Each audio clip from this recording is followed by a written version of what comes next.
Captain will decide कि कौन खेलेगा कौन नहीं खेलेगा। जसप्रीत बुमराह कैप्टनसी करेंगे और रोहित शर्मा है वो टीम में नहीं होते हैं। ड्रू वेबस्टर जो कि इस मैच में पहला अपना टेस्ट मैच खेल रहे होते हैं, डेब्यू कर रहे होते हैं, उनको छोड़ के पूरी टीम जो है ऑस्ट्रेलिया की टीम भी है वो लड़खड़ा जाती है एंड विराट कोहली उस चीज में कैप्टनसी करते हैं। और इस सिचुएशन से जब बिना जसप्रीत बुमराह के इंडिया ऑस्ट्रेलिया को 181 रन पे ऑल आउट करती है, इंडिया फर्स्ट इनिंग में 4 रन की लीड। हेलो दोस्तों, मैं हूँ राम वेदी और स्वागत है आपका बिटवीन 22 यार्ड्स में। चैंपियंस ट्रॉफी की तरफ जा रहे हैं। क्रिकेट का जो माहौल है नया जो बन रहा है उसका बिल्डअप एकदम बहुत ही शानदार तरीके से हो रहा है, लेकिन टीम इंडिया का जो अभी सबसे महत्वपूर्ण सबसे इंपॉर्टेंट जो सीरीज था इंडिया ऑस्ट्रेलिया, जो कि इंडिया ऑस्ट्रेलिया का टूर किया था और उसमें जो इंडिया ने 3-1 से जो सीरीज वहां पे इंडिया को डिफीट मिली, उसमें क्या रहा, क्या फैक्टर्स रहे, क्या सब चीजें रही, उस चीज पे हम बात करने वाले हैं आज। तो शुरुआत करते हैं जब भी इंडिया ऑस्ट्रेलिया गया और पहला टेस्ट मैच पर्थ में होना था। पर्थ हिस्टोरिकली अगर हम देखें तो पर्थ को ऑलमोस्ट सबसे ज्यादा टफ पिच माना जाता है और इंडिया को जहां जब भी बहुत ज्यादा चैलेंजेस महसूस हुए हैं वो पर्थ में ही हुए हैं, क्योंकि वहां की जो पिच है उसमें बाकी सब जो पिचेस है वहां से ज्यादा बाउंस होता है और बैटिंग करना सबसे टफ पर्थ की पिच पे जनरली होता है। और जब भी फर्स्ट टेस्ट मैच में हम गए तो सिचुएशन क्या थी, ऑस्ट्रेलिया आ रहा था जो अपने बैक टू बैक पीछे की जितनी भी सीरीज थी, एशेज जो इंग्लैंड में जाके उसने रिटेन किया 2-2 से, उसके पहले इंडिया को उसने वर्ल्ड कप फाइनल में हराया और न्यूजीलैंड जाके वो सीरीज जीत के आए थे। तो बहुत ही शानदार टेस्ट रिकॉर्ड के साथ में वो आ रहे थे और पैट कमिंस जो कि कैप्टेंसी के मामले में अपने आप को एक बढ़िया पहचान उन्होंने वर्ल्ड लेवल पे बना दी, तो उस रेपुटेशन के साथ में ऑस्ट्रेलिया आ रही थी। और इंडिया जहां इंडिया एकदम से ऑपोजिट जो लास्ट 10-12 ईयर्स का जो डोमिनेंस इंडिया का था, जो होम टेस्ट सीरीज कभी इंडिया ने हारी नहीं थी इस तरीके से, व्हाइट वॉश जो 3-0 का हुआ वो कभी इंडिया का होम में हुआ नहीं और वो हुआ। और उसके बाद में 31 ईयर्स के बाद में हम न्यूजीलैंड के सामने हारे। तो इस तरीके के माहौल के साथ में इंडिया ऑस्ट्रेलिया आई और अपना जो सीरीज है उसका स्टार्टर जो कि होना था पर्थ में, वहां से उन्होंने शुरू किया। उम्मीदें क्या थी, उम्मीदें थी इंडिया की तरफ से जसप्रीत बुमराह विराट कोहली अच्छा खेलेंगे, इस तरीके की उम्मीदें थी। यशस्वी जायसवाल शायद बहुत अच्छा करें, ये सारा बिल्डअप इंडिया की तरफ से था। और जो माहौल ऑस्ट्रेलिया की गलियों में था, वहां के मेट्रो स्टेशन हर जगह पे शानदार तरीके से इस सीरीज को प्रमोट किया गया, इसका बिल्डअप किया गया था। और फिर पहला टेस्ट मैच शुरू हो जाता है पर्थ में बिना इंडिया के कैप्टन रोहित शर्मा, जो full time captain Rohit Sharma है, उनके बिना टीम वहां पे खेलने के लिए जाती है। और पहली इनिंग में जैसे इंडिया बैटिंग करने के लिए आता है, ग्रीन टॉप पिच होता है और इंडिया जिस तरीके से ऑल आउट हो जाता है महज 150 रन पे, तो एक तरीके से लगता है कि क्या बुमराह ने वही सेम डिसीजन ले लिया जो कि रोहित शर्मा ने बेंगलुरु टेस्ट मैच में लिया था अगेंस्ट न्यूजीलैंड। तो वो सारे माहौल के साथ में 150 रन पे जब इंडिया ऑल आउट होती है तो ऐसा लगता है कि ये टेस्ट मैच तो हम हार गए और ये जो पूरी सीरीज है वो 5-0 से हम हार जाएंगे, इस तरीके का पूरा बिल्डअप तैयार हो जाता है। लेकिन उसके जस्ट बाद में इंडिया बॉलिंग करने के लिए आती है और इंडिया का इस इनिंग में हाईएस्ट रन स्कोरर होते हैं वो ऋषभ पंत होते हैं। और ऋषभ पंत यहाँ पे 37 रन बनाते हैं, 78 बॉल्स का वो सामना करते हैं। बाकी सारे प्लेयर्स ऑलमोस्ट फ्लॉप होते हैं और नीतीश कुमार रेड्डी जो कि अपनी पहली सीरीज खेल रहे थे वो वहां पे 41 रन बनाते हैं और इंडिया एक तरीके से 150 रन पे ऑल आउट हो जाती है। सेकेंड इनिंग आती है इंडिया और यहाँ पे बुमराह बॉलिंग लीड करते हैं और बिना शामी के जो बॉलिंग अटैक है तो उसमें इंडिया के पास में रहता है यशवीत बुमराह, सिराज और उसके साथ में जो नया जो फर्स्ट टेस्ट मैच वो खेल रहे थे नीतीश राणा। नीतीश राणा की इंक्लूजन टीम में इसलिए किया जाता है कि ऑस्ट्रेलिया में जाके अगर आपको एग्रेसिव क्रिकेट खेलना है तो वो आपके लिए बेस्ट ऑप्शन होता है, तो इस चीज के लिए नीतीश राणा को लिया जाता है। और इंडिया ऑस्ट्रेलिया को इस फर्स्ट इनिंग में, मतलब इंडिया का first inning 150 run, that mean match की सेकंड इनिंग, और ऑस्ट्रेलिया की फर्स्ट इनिंग जो कि 104 रन पे ऑस्ट्रेलिया को ऑल आउट कर देते हैं। और इंडिया 150 रन बनने के बाद भी यहाँ पे ऑलमोस्ट 46 रन का लीड यहाँ पे लेता है और इंडिया फिर सेकंड बैट करने के लिए, सेकंड इनिंग की बैटिंग करने के लिए इंडिया सेम डे आ जाता है। और वहां पे शुरुआत करते हैं यशस्वी जायसवाल और केएल राहुल। केएल राहुल जो रोहित शर्मा है उनके अब्सेंस में ओपनिंग करने आते हैं। केएल राहुल का देखें तो जो न्यूजीलैंड सीरीज है उसका स्केपगोट फर्स्ट टेस्ट मैच का केएल राहुल को बनाया जाता है, क्योंकि उनको टारगेट करना इजी होता है। उनको जो बैटिंग ऑर्डर है उनको कभी 6, कभी 7, कभी 8, कभी किसी भी नंबर पे उनको बैटिंग करने के लिए दिया जाता है कि आपको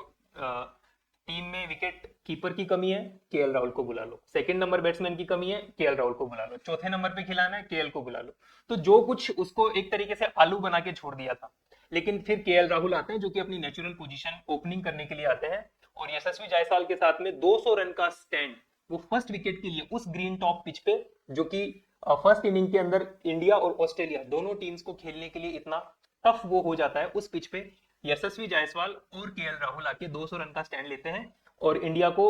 एक बढ़िया पोजीशन में, जहां हम पहले सोच रहे होते हैं कि 150-200 रन बन जाएंगे तो इंडिया ये टेस्ट मैच आसानी से जीत जाएगा, तो फिर 200 रन का फर्स्ट स्टैंड लेते हैं। फिर उसके बाद में विराट कोहली उनका साथ देते हैं, वो भी सेंचुरी बनाते हैं, अपने काफी टाइम के बाद में उनका सेंचुरी आता है और टीम इंडिया यहाँ पे 487 का जो स्कोर है वो बनाता है, और उसके बाद में ऑस्ट्रेलिया को टारगेट देता है अबाउट 500 रन का, और ऑस्ट्रेलिया फिर वहां पे बैटिंग करने आता है और इंडिया ये जो टेस्ट मैच है, ट्रेविस हेड को छोड़ दें जो कि इंडिया का ऑब्वियस सा एक बड़ा राइवल हो चुका है, जहां कहीं इंडिया को या स्पेशली देखिए रोहित शर्मा को वो देख लेता है तो पता नहीं उसमें कौन सा बीस्ट आ जाता है, और इस तरीके वहां पे भी 89 रन की वो इनिंग खेलता है, 101 बॉल्स का सामना करता है और थोड़ा सा फाइट वो देते हैं, बट 500 रन के ऊपर का जो टारगेट है वो किसी भी प्लेयर के लिए जो चेज करना मुश्किल हो जाता है। और अगर हम देखें तो इंडिया ने इस तरीके से वो इनिंग को डिक्लेयर किया था कि जैसे ही विराट का सेंचुरी हो जाता है तो इंडिया वो टेस्ट मैच को अपनी इनिंग को डिक्लेयर कर देती है, ताकि इसी दिन that means that was third day of the test match, कि थर्ड डे के टेस्ट मैच के थर्ड डे में ऑस्ट्रेलिया को 20 से 25 ओवर वो खिला सके, ताकि इवनिंग का मौका हो और उस टाइम पे बॉल जो है अच्छा स्विंग करता है और प्रेशर भी होता है बैट्समैन पे कि हाँ ठीक है आज का दिन निकाल के कल से फ्रेश स्टार्ट करते हैं। तो ये पॉइंट ऑफ व्यू के साथ में इंडिया डिक्लेयर करता है और फिर 2 दिन इंडिया के पास में रहते हैं ऑस्ट्रेलिया को ऑल आउट करने के लिए, और इंडिया ये टेस्ट मैच थंपिंगली जीतता है और 295 रन से इंडिया फर्स्ट टेस्ट मैच जीत जाता है, जो कि अगर हम देखें जिस बिल्डअप के साथ में हम सीरीज में एंट्री करते थे उसको देखते हुए जो जिस तरीके की जीत इंडिया को मिलती है, वहां पे देखा जाता है कि विराट कोहली जो आपके जसप्रीत बुमराह है वो अटैक को लीड कर रहे थे, टीम को लीड कर रहे थे, और विराट कोहली बैक साइड हम देखें तो वो एनर्जी बूस्टर का काम भी कर रहे थे, बट थोड़े जो टेक्टिकल चेंजेस है वो भी शायद जैसा कमेंटेटर्स भी बता रहे थे और फील्ड पे दिख भी रहा था अग्रेशन, वो सारे चेंजेस टेक्टिकल चेंजेस जो विराट ने सजेस्ट किए शायद बुमराह ने वो सारे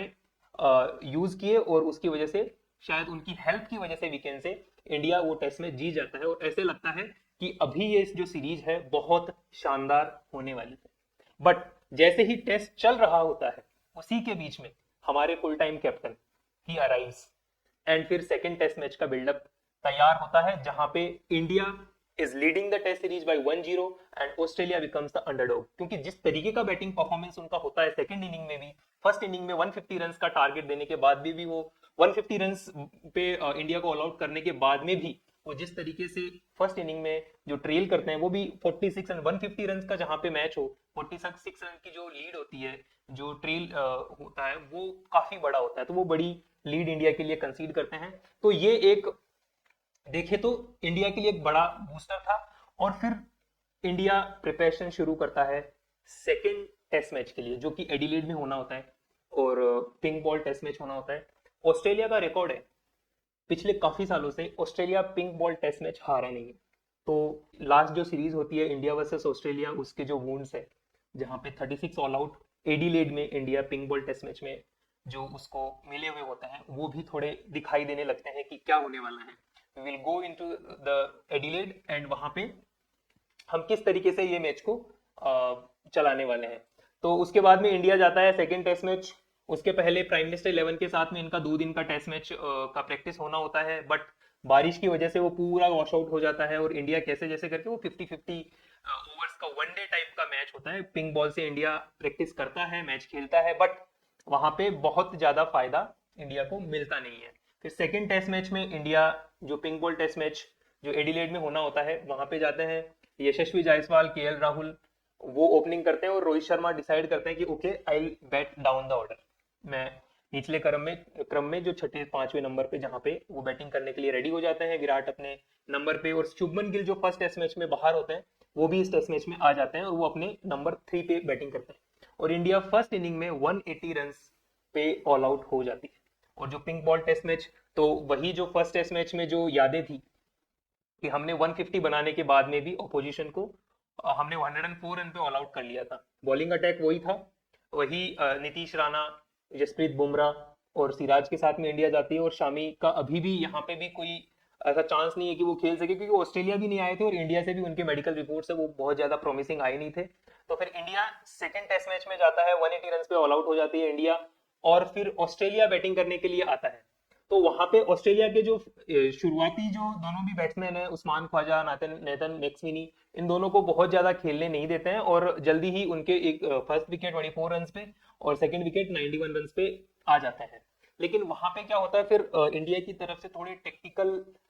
हम देखें मिसमैनेजमेंट होता है रोहित शर्मा की तरफ से। अगर हम देखें फर्स्ट टेस्ट मैच जो था वहां पे हमने क्या डिफरेंट किया था, वहां पे जो लीडरशिप थी वो डिफरेंट थी। वहां पे शायद गौतम गंभीर जो कोच थे वो ही वाज डोमिनेटिंग, और we can say he had more say in the match than the captain,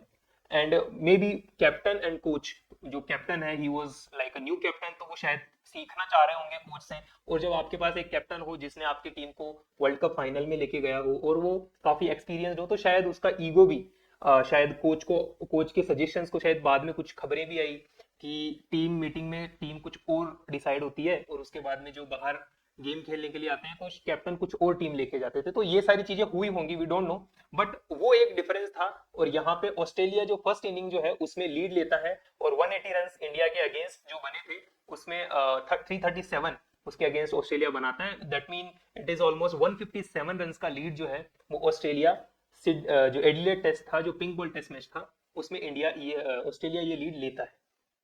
उसके बाद में India again comes to bat, और फिर से वही लाइक पिंक बॉल है, विराट 11, शुभमन गिल 28, ऋषभ पंत 28 और नीतीश कुमार रेड्डी 42। अगर हम यहाँ पे देखें तो 3 इनिंग्स यहाँ पे हुई है, और तीनों इनिंग्स में अगर हम एक इनिंग में Nitish Kumar Reddy he didn't play, और दोनों इनिंग्स में उसने 41 42 इस तरीके के रन बनाए, जो कि he was debuting his test career in Australia, तो ही वाज लुकिंग प्रॉमिसिंग। और ये एडिलेड टेस्ट मैच है, इसमें रविचंद्रन अश्विन भी खेलते हैं जो कि पर्थ टेस्ट मैच में नहीं खेल रहे होते हैं। और इस टेस्ट मैच के अंदर रिजल्ट आता है इंडिया सेकेंड इनिंग में 175 रन पे ऑल आउट, और ऑस्ट्रेलिया फिर ये 10 विकेट से ये मैच जीत जाता है। तो जिस डोमिनेशन के साथ में इंडिया पहला टेस्ट मैच जीतता है, उसी डोमिनेशन के साथ में, और हम कहें उससे भी ज्यादा डोमिनेशन के साथ में, ऑस्ट्रेलिया इंडिया को सेकेंड टेस्ट मैच हरा देता है और सीरीज 1-1 लेवल हो जाती है। तो इसके बाद में अभी दोनों टीमें वहीं पे, फिर ऐसा लगता है कि, और जो गैप था टेस्ट मैचेस के अंदर, ऐसा लग रहा था कि अभी जो 3 मैचेस बचे हैं वो 3 मैच की एक अलग सी सीरीज बची है। तो इस तरीके का बिल्डअप वहां पे होता है। और यहाँ पे अगर हम देखें ऑस्ट्रेलिया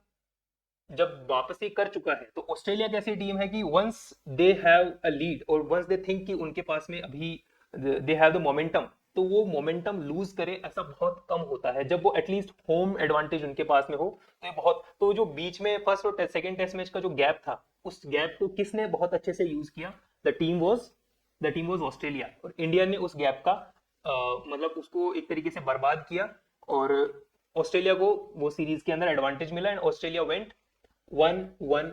ऑल। एंड देन फिर third test match,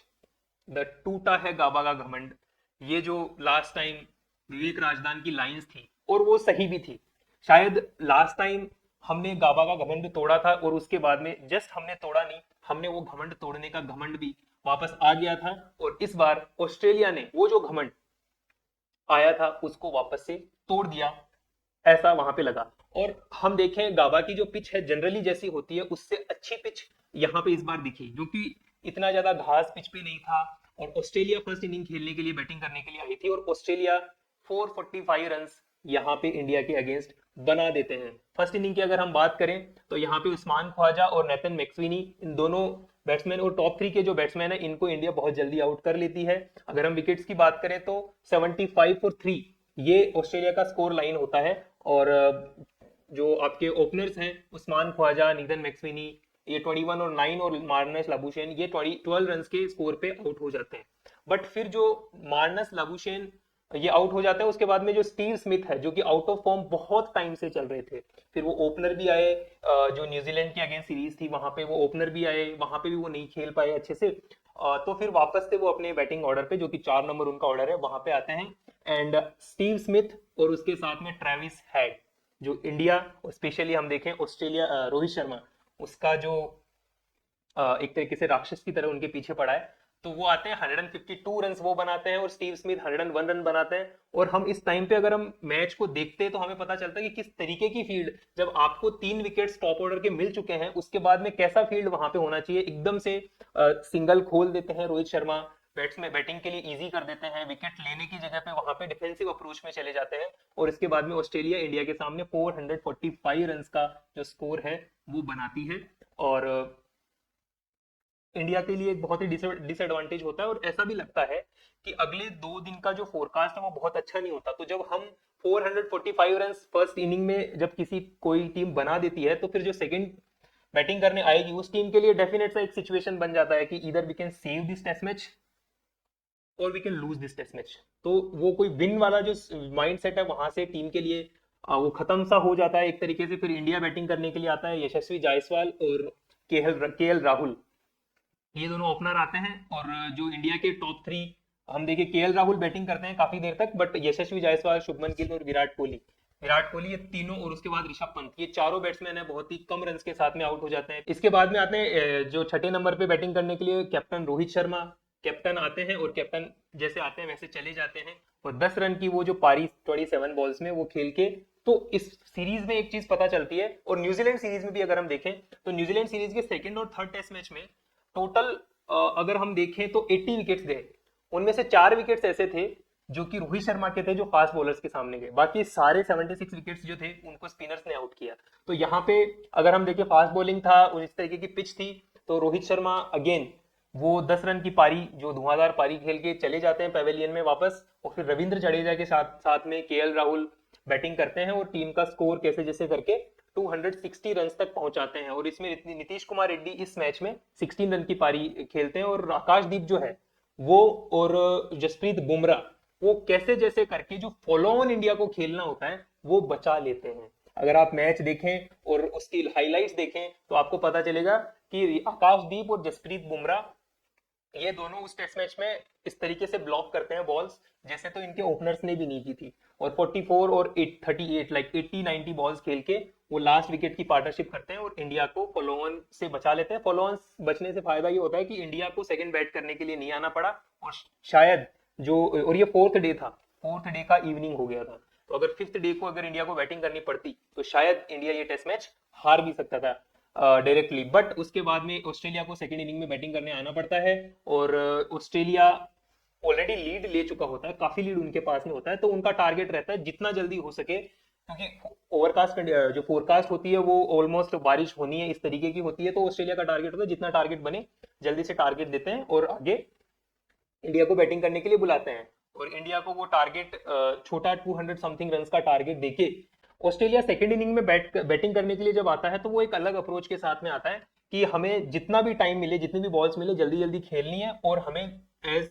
many as run, जितना क्विकली हमें मिले वो रन बना के इंडिया को बैटिंग के लिए इनवाइट करना है। ऑलरेडी उनके पास में 180 प्लस रन की लीड होती है, इंडिया 89 रन पे उनके 7 विकेट्स डाल के फिर ऑस्ट्रेलिया डिक्लेयर कर देता है। 250 प्लस रन का इंडिया को टारगेट मिलता है और इंडिया जैसे ही बैटिंग करने आता है और छह बॉल यशस्वी जायसवाल खेलते हैं और 7 बॉल के एल राहुल खेलते हैं और उसके बाद में बैड लाइट हो जाती है और उसके बाद में बहुत ही तेज वहां पे बारिश आती है और ये टेस्ट मैच ड्रॉ हो जाता है। After 3 test matches in the long 5 test match series, the series score line is still 1-1। जो दोनों भी टीम है वो 1-1 के एक साथ में वहां पे खड़ी है और ये टेस्ट मैच सीरीज कोई भी जीत सकता है, इस तरीके की सिचुएशन में पहुंच जाती है। और यहाँ पे अगर हम देखें फिर अगला टेस्ट मैच जो होना होता है वो मेलबर्न में होना होता है। और मेलबर्न का जो टेस्ट मैच जो है वो जनरली इंडिया को फेवर करता है। मेलबर्न में इंडिया के रिकॉर्ड जैसे हैं वैसे रिकॉर्ड्स बाकी सारे जो ग्राउंड है वहां पे शायद नहीं है। और मेलबर्न में लास्ट ईयर भी, अगर लास्ट सीरीज भी देखें जहां पे इंडिया ने सीरीज जीता था ऑस्ट्रेलिया में, तो वहां पे भी मेलबर्न में इंडिया ने वो टेस्ट मैच जीता था और उसके बाद गाबा में भी जीता था। गाबा में विक्ट्री जो मार्जिन है वो विक्ट्री जो है बहुत कम हुई है और मेलबर्न में इंडिया ने ज्यादा मैचेस जीते हैं। तो इस टेस्ट मैच के अंदर अगर हम आए तो फिर से ऑस्ट्रेलिया टॉस जीतता है, पहले बैटिंग करता है और जैसे ही ये निर्णय आता है कि ऑस्ट्रेलिया टॉस जीत गया है और रोहित शर्मा का जो चेहरा, like he gives an expression like we have already lost the match, वो इस तरीके से वहां पे एक्सप्रेशन देते हैं कि match is already done and we have already lost. तो ये एक कप्तान का जो रवैया होता है फील्ड पे, ये भी एक, test cricket is not about waiting. Test cricket में आपको विकेट्स लेने पड़ते हैं, तो विकेट्स लेने के लिए आपको अग्रेसिव जो कैप्टनसी है वो करनी पड़ती है, बिकॉज वहां पे वेट करने का कोई फायदा नहीं है ना। आप जितना वेट करोगे आपके बॉलर्स थकेंगे। स्पिन बॉलिंग अटैक जहां पे हो वहां पे एक बात अलग है, जहां पे फास्ट बॉलर्स जो डोमिनेट करते हैं वहां पे इस तरीके की सिचुएशंस बनती है। और इस टेस्ट मैच में फिर आते हैं सैम कॉन्स्टस, जो ऑस्ट्रेलिया के जो अपना फर्स्ट टेस्ट मैच खेल रहे होते हैं ऑस्ट्रेलिया के साथ साथ में, और वो जिस तरीके से जसप्रीत बुमराह को टेक डाउन करते हैं, जसप्रीत बुमराह को आके रैम शॉट मारना। और वो बहुत काफी दिनों से अब ऐसे बताते हैं कि ऑस्ट्रेलिया इस जसप्रीत बुमराह को किसी ने छक्के नहीं लगाए। उस टेस्ट मैच में सैम कॉन्स्टस ने 2 छक्के जसप्रीत बुमराह को लगाए और फिर चौके भी काफी सारे लगाए, और 92 की स्ट्राइक रेट के साथ में जसप्रीत बुमराह को चैलेंज कर रहे थे ऐसा लग रहा था जैसे तो। और वो वहां से जो टॉप ऑर्डर जो है ऑस्ट्रेलिया का वो बहुत शानदार इंडिया को शुरुआत देता है, ऑस्ट्रेलिया को शुरुआत देता है। और इसके साथ में ऑस्ट्रेलिया में अगर हम देखें तो Sam Konstas 60, Usman Khawaja 57, Marnus 72 and Steve Smith 140 run के साथ में उनका टॉप ऑर्डर रहता है। और ट्रेविस हेड लकीली इस मैच में 0 पे आउट होते हैं। और ऑस्ट्रेलिया इस मैच में फिर फर्स्ट इनिंग में 471 का बड़ा टारगेट या बड़ा स्कोर हम बोले इंडिया के सामने वो फर्स्ट इनिंग में खड़ा कर देते हैं। और फिर इंडिया बैटिंग करने के लिए आती है, उसमें यशस्वी जायसवाल को अगर हम छोड़ दें और रोहित शर्मा फिर डिसाइड भी करते हैं कि ही विल कम, लाइक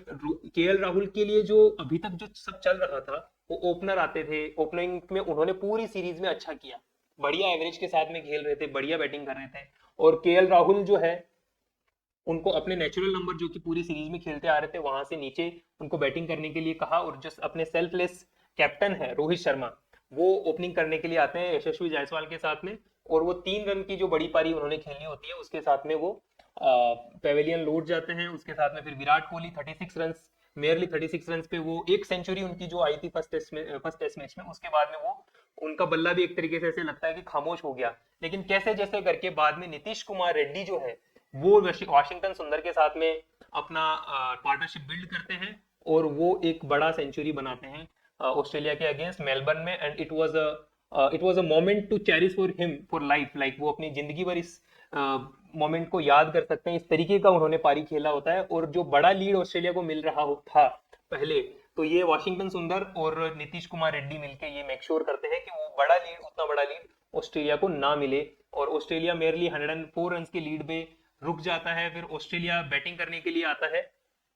और इस बार ऑस्ट्रेलिया को इंडिया 234 रन पे ऑल आउट कर लेता है। अब हम अगर हम देखें तो इसमें सिराज ने अच्छी बॉलिंग की होती है, जसप्रीत बुमराह तो बिना किसी डाउट के अच्छा बॉलिंग कर ही रहे थे। और ये टेस्ट मैच अगर हम 4th टेस्ट मैच के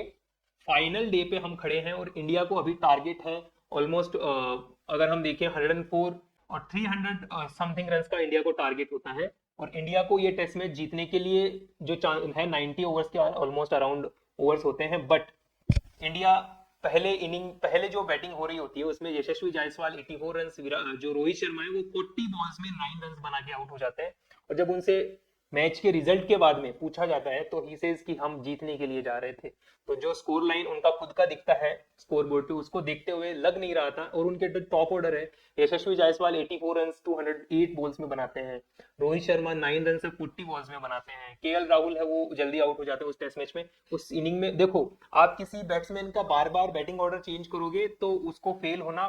आई मीन आप you can't blame him, like fail होना पक्का है ऐसा तो नहीं कह सकते, बट उसको ब्लेम भी नहीं कर सकते क्योंकि ये बहुत टेस्ट मैच में बैटिंग ऑर्डर है वो बहुत ज्यादा इंपॉर्टेंट एक एस्पेक्ट होता है। क्योंकि आपका बैटिंग ऑर्डर चेंज होते ही आपका जो पूरा बैटिंग स्टाइल है, आपका अप्रोच है, आपका माइंडसेट है वो सब बदल जाता है और एक कॉन्फिडेंस भी बदल जाता है वहां पे। और विराट कोहली जो 29 बॉल्स में 5 रन बनाते हैं, ऋषभ पंत 104 बॉल्स में 30 रन बनाते हैं, ये स्कोर लाइन देख के कौन कह सकता है कि इंडिया जीतने के लिए जा रहा था, कौन से स्टेज पे इंडिया जीतने के लिए जा रहा था। तो ये इनका स्कोर लाइन होता है। लेकिन जब लंच तक इंडिया के 3 विकेट गिर जाते हैं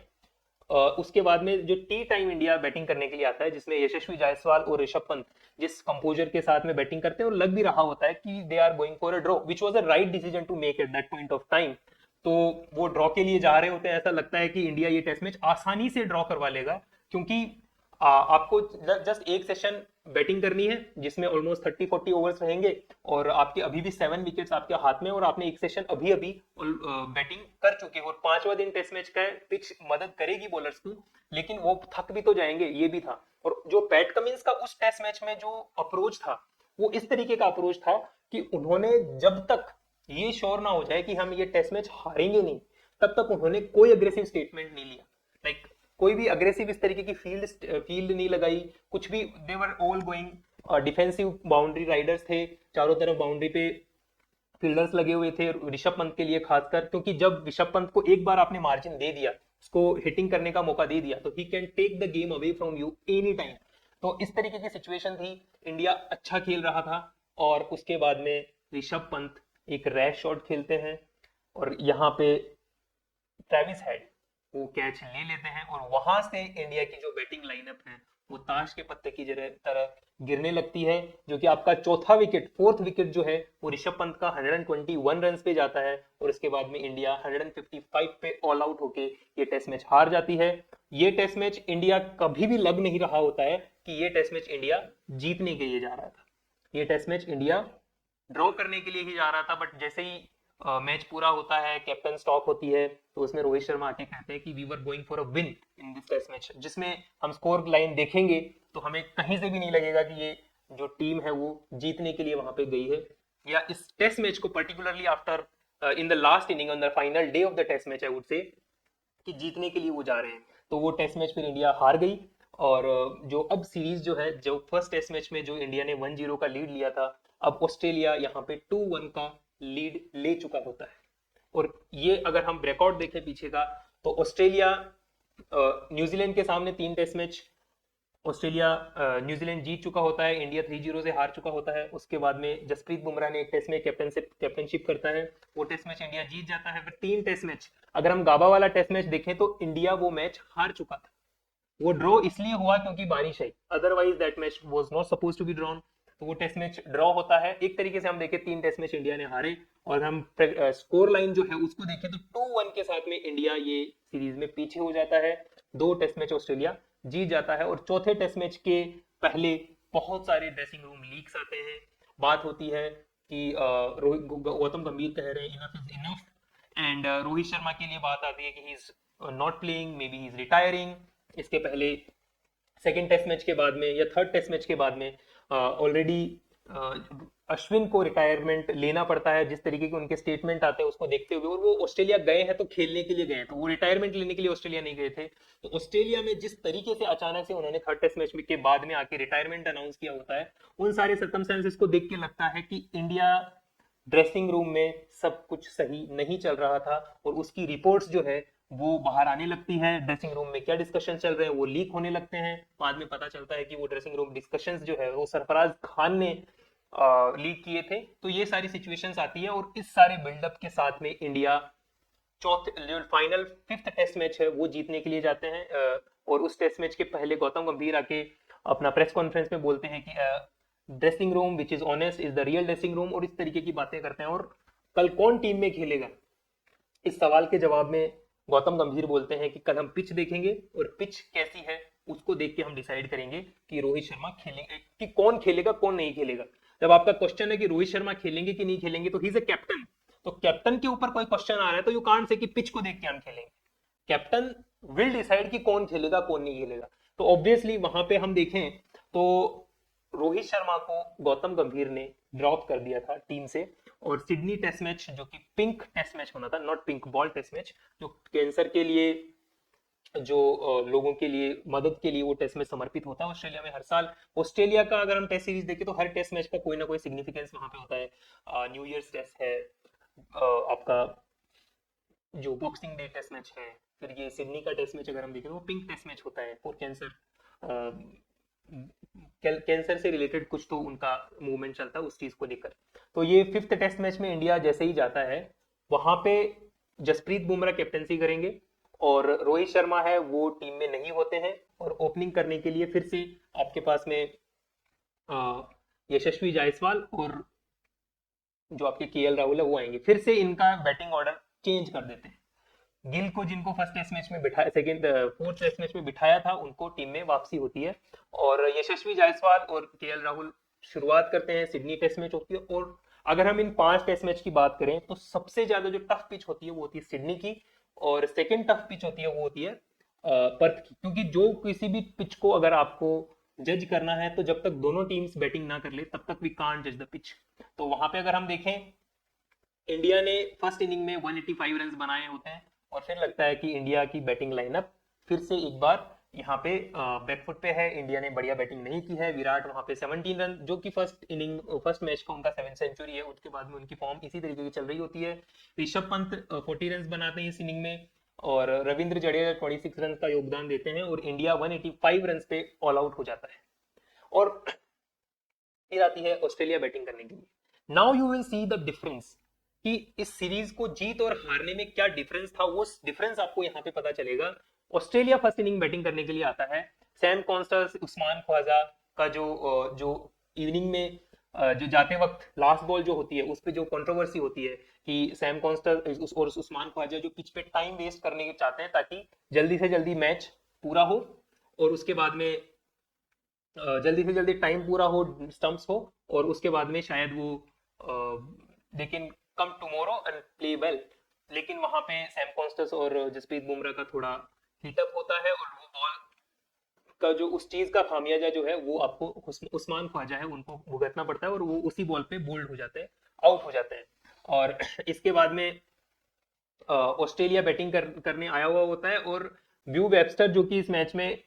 पहला अपना टेस्ट मैच खेल रहे होते हैं, डेब्यू कर रहे होते हैं, उनको छोड़ के पूरी टीम जो है ऑस्ट्रेलिया की टीम भी है वो लड़खड़ा जाती है। स्टीव स्मिथ के 33 रन और ब्यू वेबस्टर के 57 रन के साथ में इंडिया ये टेस्ट मैच जो है, ये जो इनिंग है ऑस्ट्रेलिया की, 181 रन। आप देखेंगे कि 185 रन इंडिया ने बनाए और 181 रन ऑस्ट्रेलिया को ऑल आउट किया। दैट मीन ऐसे स्कोर पे भी। एंड वन मोर थिंग, जब ऑस्ट्रेलिया का स्कोर था 5 डाउन थे उनके, 96 और 5 डाउन थे, तो जो जसप्रीत बुमराह है वो कार में, उसमें विजुअल्स आते हैं मैच में कि वो कार में बैठ के अपना जो चेकअप है वो करवाने गए होते हैं और विदाउट जसप्रीत बुमराह जो टीम पे स्टैंड इन कैप्टन होते हैं वो विराट कोहली होते हैं। एंड विराट कोहली उस चीज में कैप्टनसी करते हैं और इस सिचुएशन से जब बिना जसप्रीत बुमराह के एक टाइम ऐसा लग रहा होता है कि ऑस्ट्रेलिया इस इनिंग में 40-50 रन की लीड ले ली तो India will be in a better position कि ठीक है 40 रन से ज्यादा की लीड इंडिया को कंसीड यहाँ पे नहीं करनी है। इस तरीके की जो एनालिसिस है सारे कमेंटेटर्स एंड सारे स्पेक्टेटर्स ये उम्मीद कर रहे होते हैं और फिर इंडिया ऑस्ट्रेलिया को 181 रन पे ऑल आउट करती है और इंडिया फर्स्ट इनिंग में 4 रन की लीड लेती है। तो which is crucial, like you are not conceding 40 run lead, वो एक क्रूशियल मोमेंट था इंडिया के लिए। तो इंडिया ने सिर्फ पूरे 5 मैच की सीरीज में 2 मैचेस ऐसे हैं जहां पे फर्स्ट इनिंग में लीड लिया है। फर्स्ट टेस्ट मैच जहां पे रोहित शर्मा कैप्टन नहीं थे, मैं I am not talking about the batsman Rohit Sharma, the captain Rohit Sharma was not there. And in this match as well the captain Rohit Sharma was not there. जो एग्रेसिवनेस फील्ड पे होना चाहिए था वो जसप्रीत बुमराह जब तक फील्ड में होते तब भी होता है और उनकी एब्सेंस में विराट कोहली भी नीतीश रेड्डी जैसे बॉलर्स से वो सामने वाली टीम के विकेट्स लेते हैं। जो नीतीश रेड्डी बैटिंग ऑलराउंडर है, उनका मेन काम बैटिंग है बट वो ऑलराउंडर है, फास्ट बॉल करते हैं और उनको जिस तरीके से पूरी सीरीज में रोहित शर्मा ने यूज भी किया तो इस तरीके से किया कि जो आपके फास्ट बॉलर्स है उनको थोड़ा आराम दे दिया जाए, उसके बीच में आप बॉल्स डाल लो और ज्यादा रन कंसीड नहीं कर रहे, उस टारगेट से आपने उन बॉलर को लिया और उन बॉलर्स के साथ में इंडिया ने ऑस्ट्रेलिया को ऑल आउट किया और इंडिया को जो लीड मिला वो एक क्रूशियल काफी अच्छा लीड था। और फिर इंडिया अगेन बैटिंग करने आता है। ऋषभ पंत उसमें धुआंधार पारी खेलते हैं, 33 बॉल्स में 61 रन बनाते हैं। विराट कोहली अगेन फेल हो जाते हैं। यशस्वी जायसवाल भी अपना कंट्रीब्यूशन देते हैं क्योंकि ऐसी पिच है जहां पे अगर आपने 180 190 रन 200 रन का ऑस्ट्रेलिया को अगर टारगेट दे दिया with your Bumrah kind of an attack, you can win the match. तो मैच जो था लास्ट इनिंग में भी अगर हम देखें, इंडिया ने फिर 161 रन का ऑस्ट्रेलिया को टारगेट दिया था, 162 रन का इंडिया को ऑस्ट्रेलिया को टारगेट दिया था और India was well in the game. अगर आप पूरे टेस्ट सीरीज को देखो तो 5वां टेस्ट मैच है और अभी भी डिसाइड होगा कि ये सीरीज इंडिया के पास में रहेगी, बीजीटी, इंडिया विल रिटेन और ऑस्ट्रेलिया विल विन, ये यहाँ पे डिसाइड होना था। तो इस तरीके की क्लोज सीरीज, अगर हम स्कोर लाइन देखें तो हमें 3-1 दिखेगा, लेकिन इस टेस्ट मैच को अगर हम इस टेस्ट मैच में इंडिया जीत जाता है,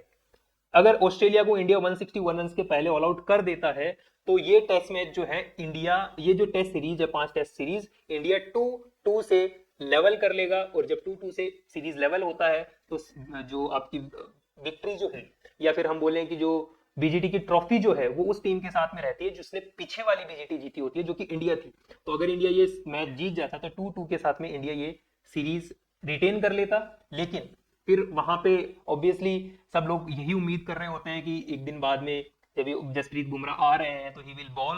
अगर वो बॉलिंग करेंगे तो इंडिया के पास में चांस होगा, लेकिन वो बॉल नहीं कर पाते हैं। उनकी जो इंजरी है वो थोड़ी सीरियस होती है और वो बॉल नहीं कर पाते हैं। तो इसमें अगर हम देखें तो इंडिया ऑस्ट्रेलिया का फर्स्ट विकेट जो है वो 39 रन पे और 58 रन पे 3 विकेट उनके चले जाते हैं और उसके बाद में भी उम्मीद रहती है कि इंडिया ये मैच निकाल लेगा। बट प्रॉब्लम ये होता है इस टेस्ट में इंडिया के पास बॉलर्स में अगर हम देखें तो सिर्फ 2 ही बॉलर्स थे, प्रसिद्ध कृष्णा एंड मोहम्मद सिराज। तो जब आपके पास 2 ही बॉलर है, एक बॉलर भी नहीं है, दैट मीन आपके पास में बुमराह बॉलर है ही नहीं। तो इन absence of, it's not just about Bumrah, Bumrah की जगह पे अगर कोई दूसरा बॉलर भी अगर होता तो भी अगर आपके पास रोटेशन करने के लिए थर्ड बॉलर है तो वहां पे आपकी जो इंटेंसिटी है वो डिफरेंट होती है। वहां पे 9 ओवर का स्पेल सिराज को शुरुआत में डालना पड़ा, तो जो जो दम आप छठे सातवें ओवर तक लगाते हो तो 9वें 10वें ओवर तक नहीं लग पाता और इस वजह से इंडिया ये टेस्ट मैच भी हार जाता है इन absence of Bumrah. I am not saying कि बुमराह होते तो ये टेस्ट मैच हम जीत जाते, बट ये टेस्ट मैच कहीं ज्यादा क्लोज होता और शायद इंडिया इस टेस्ट मैच में चांस बनते थे इंडिया के जीतने के लिए। बट जसप्रीत बुमराह को इंजरी हुई, इसके लिए जिम्मेदार कौन थे? अगर हम मेलबर्न टेस्ट मैच का एक क्लिप देखें, उसमें जसप्रीत बुमराह ने को एक ओवर और डालने के लिए जब आपके जो टेल एंडर्स है, तो अगर हम मेलबर्न टेस्ट मैच की बात करें वहां पे इंडिया ने एक टाइम ऐसा था जब इंडिया एक एज में था और इंडिया वो टेस्ट मैच जीत सकता था, है ना। तो अगर हम थर्ड इनिंग की बात करें वहां पे इंडिया के 96 रन पे 6 विकेट थे, फिर वहां से 234 रन लास्ट विकेट के लिए 100 रन बनवा दिए और वहां पे भी बुमराह को इंसिस्ट किया जा रहा था कि you ball you, and the end of the day he said okay fine, अब दम नहीं लग रहा है। उनका बॉलिंग एक्शन ऐसा है कि जिसके बाद में वो इंजरी प्रोन है और नेक्स्ट टेस्ट मैच में हमने उस चीज का रिजल्ट देख भी लिया और इंजरी बुमराह को हुई भी। अगर हम इसमें देखें कि इंडिया की क्या कमियां रही, पूरी सीरीज को हमने जिस तरीके से एनालाइज किया तो क्या कमियां रही, तो सबसे बड़ी कमी रही इंडिया की टेक्टिकल अप्रोच, जो रोहित शर्मा की कैप्टनसी। अगर उस कैप्टनसी में वो थोड़ा और निखर के आते तो शायद ये सीरीज के रिजल्ट्स कुछ और होते, या फिर मुझे लगता है Rohit Sharma should not be India team का test captain, he shouldn't be captaining Indian team as in test matches. ODI white ball के वो बहुत बढ़िया कैप्टन हो सकते हैं जैसा उनका रिकॉर्ड था, बट टेस्ट कैप्टनसी उनको छोड़ देनी चाहिए। नेक्स्ट सीरीज में जब भी इंग्लैंड में इंडिया जा रही है तो उनको एज ए कैप्टन तो नहीं खेलना चाहिए। मुझे लगता है अगर वो टीम में एज ए प्लेयर भी खेलते हैं तो जैसा कि लग तो रहा था कि ही हैज रिटायर्ड, बट अगर वो रिटायर्ड नहीं होकर खेलते हैं तो उनको एज ए बैट्समैन खेलना चाहिए, कैप्टन नहीं खेलना चाहिए। इनिशियल मोमेंटम इंडिया को मिला था और उस मोमेंटम कहां से खराब हुआ, रोहित शर्मा टीम में आए और जिस तरीके की उन्होंने लैकलस्टर कैप्टनसी की, लास्ट विकेट के लिए नीतन लायन और वहां के स्कॉट बोलन अगर वो बैटिंग कर पा रहे हैं तो या तो आपकी बैटिंग बहुत ज्यादा खराब है पूरी टीम की, या फिर आपका पास में टेक्निकली वो अप्रोच नहीं है जिस तरीके से सामने वाले बैट्समैन को किस तरीके से आउट करना है, वो भी टेल एंडर को जो 9th और 10th विकेट की पार्टनरशिप कर रहे हैं। स्ट्रेटेजिकली डेफिनेटली कैलकुलेशंस हुए हैं टीम इंडिया के लिए, की डिसीजंस जो थे जैसे रोहित शर्मा का ओपनिंग करने आना और किसी मैच में टॉस जीत के गलत डिसीजंस लेना, ये सारे जो स्ट्रेटेजिकली गलत डिसीजंस इंडिया के हुए हैं। और बैटिंग परफॉर्मेंस बहुत ज्यादा फ्लॉप थी, but the thing is batting Australia की भी बहुत ज्यादा अच्छी नहीं थी और बॉलिंग में जो शामी की कमी डेफिनेटली खली है इंडिया को, और उनके जो 3 बॉलर है उन्होंने टेंडम में बॉलिंग की है और इन अब्सेंस ऑफ जॉश हेजलवुड उनके जो स्कॉट बॉलैंड है वो भी उतने ही इफेक्टिव है रहे पूरी सीरीज में, उतने ही इफेक्टिव रहे। ये भी ऑस्ट्रेलिया को एक एडवांटेज था इस पूरी सीरीज में। अगर इंडिया के पास में जो शामी है वो होते तो शायद टीम और अच्छे से प्रदर्शन वहां पे कर पाती। और इंडिविजुअल प्लेयर्स थे लाइक विराट कोहली, उनका ना चलना, जायसवाल की उनकी 1-2 इनिंग्स आई थी, बट बहुत ज्यादा अगर हम देखें कि एक ब्लॉकबस्टर सीरीज हो गई वो उनकी भी नहीं थी। शुभमन गिल वो भी बहुत अच्छा नहीं खेल पाए। अगर हम देखें केएल राहुल का जो बैटिंग ऑर्डर बार बार बदला गया उसकी वजह से उनके भी उतने रन नहीं आ पाए जितने पहले 2-3 मैच में उन्होंने एज एन ओपनर खेला, वैसे रन वो आगे के 2 मैचेस में नहीं बना पाए क्योंकि उनको फिर 3rd नंबर पे भेज के फिर 1st नंबर पे ओपनर लेके आए। तो ये सारी चीजें इम्पैक्ट डालती है इस सारी चीजों पे। और टीम में जो लैक ऑफ कम्युनिकेशन था, जिस तरीके से रूमर्स बाहर आ रही थी, कोच का एक अलग पेज पे होना, captain is on another page, निकल के बाहर आ रहा है there is some mister fix it जो टीम को फिक्स कर देंगे, कैप्टन जो है ही शुड रिटायर, और इस तरीके की चीजें जो मीडिया में भी निकल के आई, वो सारी चीजें हैं वो मतलब बहुत ही नेगेटिव रही इंडिया के लिए। और इंडिया ने जो अपॉर्चुनिटीज मिस की इस पूरी सीरीज में, the biggest opportunity was there in Melbourne जहां पे आपने 96 फॉर 6 विकेट्स डाउन आपने सामने वाली टीम को कर लिया था। तो अगर आप देखें 200-230 रन का टारगेट इंडिया के पास में होता तो शायद बैटिंग अप्रोच अलग होती और वो इंडिया 150 रन पे इंडिया जो ऑल आउट दिखता है वो ऐसा नहीं है कि 170 80 रन का टारगेट होता तो भी इंडिया हार जाते। वो वहां पे रन बनाने की कोशिश नहीं की, क्योंकि हमें वो टेस्ट मैच ड्रॉ करना था, which was right decision as per जिस तरीके से वो मैच चल रहा था उसको देखते हुए। लेकिन ये जो अपॉर्चुनिटीज जो बार बार इंडिया को आई वो ग्रैब करना वहां पे नहीं आया। उसके अंदर डेफिनेटली हम देखें तो कैप्टेंसी फेलियर वहां पे था। उसके अलावा अगर हम देखें कि आगे हम क्या कर सकते हैं, जो टीम को किस अप्रोच के साथ में जाना चाहिए, अगर हम टेस्ट मैचेस की बात करें तो सबसे पहले लीडरशिप बदलनी चाहिए। रोहित गौतम गंभीर और रोहित शर्मा का जो कॉम्बिनेशन है वो टीम के लिए काम नहीं कर रहा है। तो जिस तरीके से रोहित शर्मा की बैटिंग में फॉर्म भी चल रही है, तो सही डिसीजन ये होगा कि कोच को बदलने की जगह पे एक बार कैप्टन को बदल के देखा जाए और उनको एज ए बैट्समैन आप खिलाओ। अगर वो अच्छा खेलते हैं उनको टीम में रखो, नहीं खेलते हैं तो जो भी कैप्टनसी का डिसीजन होता है वो हो। आगे टीम के लिए जो ऑप्शंस है कैप्टनसी में, आपके पास में जसप्रीत बुमराह का ऑप्शन है, और उसके अलावा अगर हम देखें जसप्रीत बुमराह के अलावा अगर हम देखें तो पंत का ऑप्शन है, गिल के ऑप्शंस है। तो ये ऑप्शंस को इंडिया को आगे फ्यूचर देखना चाहिए। उसके साथ में स्ट्रेटेजिक एडजस्टमेंट इंडिया को थोड़े करने पड़ेंगे, मोरल बूस्ट करके रखना पड़ेगा, जो कि T20 की सीरीज अगर हम देखें 2-1 से इंडिया आगे है। तो जिस तरीके से T20 में गौतम गंभीर फ्रंट से लीड कर रहे हैं, टीम को पूरा जो भी इनपुट देने होते हैं वो ठीक से दे पा रहे हैं, तो उस तरीके का एक माहौल टीम में बनाना पड़ेगा कि कोच की टीम में जो से हो वो थोड़ा बढ़े, या फिर अगर कोच को से बढ़े ऐसा नहीं है तो फिर इस तरीके का माहौल बने कि कोच और कैप्टन है दोनों का एक समीकरण दोनों के अच्छे हो, दोनों की बातचीत अच्छी हो और वो आगे टीम को लेके चल सके। जो इंडिया की टेस्ट में लेगेसी है उस चीज को आगे बढ़ाए। जिस तरीके से 2 टेस्ट सीरीज है वो इंडिया ने जीती है ऑस्ट्रेलिया में जाके, ऑस्ट्रेलिया के अगेंस्ट, विच वाज फिनोमिनल। तो उस चीज को आगे कैसे बढ़ाए, इस चीज के बारे में बीसीसीआई जो जितने भी स्टेक होल्डर्स है, कोच कैप्टन एंड ऑल, सबको इस चीज के बारे में सोचना पड़ेगा। एज ए फैन मैं ये चाहता हूँ कि टीम जीते, वहां पे विराट, रोहित, गंभीर ये कोई इंपॉर्टेंट नहीं है। टीम इंडिया, इंडियन क्रिकेट ये इंपॉर्टेंट है। जिस तरीके से हमने वर्ल्ड एक साल में इतने सारे या एक साथ में इतने सारे ये वूंड्स आ जाते हैं, बहुत सारे लोग बोलते हैं कि T20 वर्ल्ड कप जीता। As a fan yes I celebrated that most. India ने T20 वर्ल्ड कप जीता, इस चीज को सभी ने सेलिब्रेट किया। But test cricket and T20 matches are two different format, तो ये दोनों अलग अलग फॉर्मेट को मिक्स नहीं करना चाहिए। तो as a fan we all can say कि Rohit Sharma is greatest white world captain India had, though greatest obviously Mahi भाई भी है, बट इन्होंने जिस तरीके से आईपीएल में इनका परफॉर्मेंस रहा है, इन सब चीजों को देखते हुए वनडे में अगर ये वर्ल्ड कप जीत जाते थे तो शायद ग्रेटेस्ट हो जाते। माही भाई भी है, अभी चैंपियंस ट्रॉफी में इंडिया कैसा प्रदर्शन करता है ये भी एक इंपॉर्टेंट एस्पेक्ट रहेगा। और आगे हम देखेंगे कि जैसे ही ऑस्ट्रेलिया इंडिया में आता है बैटिंग सीरीज खेलने के लिए, तब हम कैसा उनके सामने प्रदर्शन करते हैं। आई रियली होप कि हमारा जो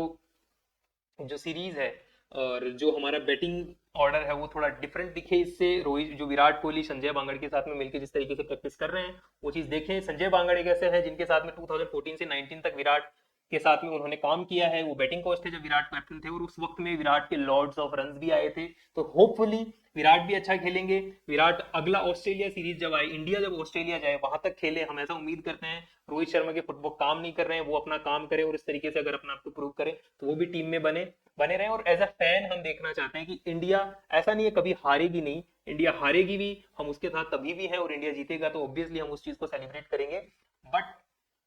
चीजें बदलनी चाहिए। Thank you.